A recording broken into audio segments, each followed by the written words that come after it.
जिल्हा मध्यवर्ती सहकारी बँकेच्या अध्यक्षपदावरून पुन्हा एकदा भाजप आणि शिंदे गटामध्ये वाद चिघळणार असल्याचं चित्र बघायला मिळतंय।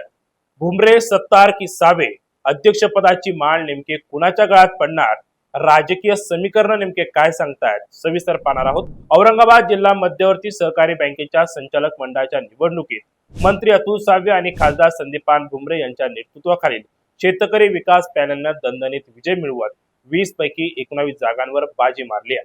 विरोधी भूमिपुत्र शेतकरी सहकार बचाव पॅनलला केवळ एकच जागेवर समाधान मानावे लागलेले आहे। या निवडणुकीत शिंदे गटाच्या कोट्यातील 5 उमेदवार आधीच बिनविरोध निवडून आले होते। त्यानंतर झालेल्या मतदानातही शेतकरी विकास पॅनलने वर्चस्व राखले। संचालक मंडळात शिंदे गटाचे सर्वाधिक 9 सदस्य निवडून आलेले असून भाजपाचे 6 सदस्य विजयी झालेले आहेत। त्यामुळे आता अध्यक्षपदावर पहिला दावा शिंदे गटाकडून केला जातोय।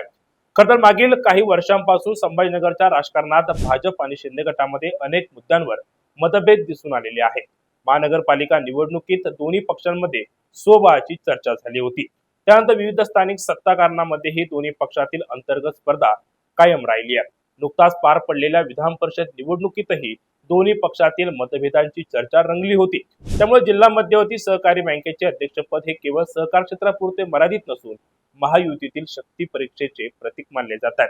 अध्यक्षपदासाठी सध्या 3 नावं सर्वाधिक चर्चेत आहेत। त्यामध्ये आमदार विलास भुमरे, त्यासोबतच अब्दुल सत्तार यांचे पुत्र समीर सत्तार आणि मंत्री अतुल सावे यांचा समावेश आहे।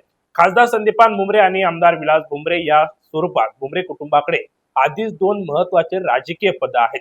त्यामुळे अध्यक्षपद भुमरे कुटुंबाकडे जाण्याची शक्यता तुलनेत कमी मानली जाते। दुसरीकडे भाजपाकडे संचालकांची संख्या शिंदे गटापेक्षा कमी असल्यानं अध्यक्षपदासाठी मंत्री अतुल सावे यांचा दावा राजकीय दृष्ट्या काहीसा कमकुत असल्याचं बोललं जात आहे। याच पार्श्वभूमीवर समीर सत्तार यांचं नाव सर्वाधिक चर्चेत आहे। विधान परिषदेच्या निवडणुकीदरम्यान सत्तार यांनी उमेदवारी अर्ज दाखल केला होता। मात्र मुख्यमंत्री देवेंद्र फडणवीस आणि उपमुख्यमंत्री एकनाथ शिंदे यांच्या मध्यस्थीनंतर त्यांनी अर्ज मागे घेतल्याची चर्चा होती।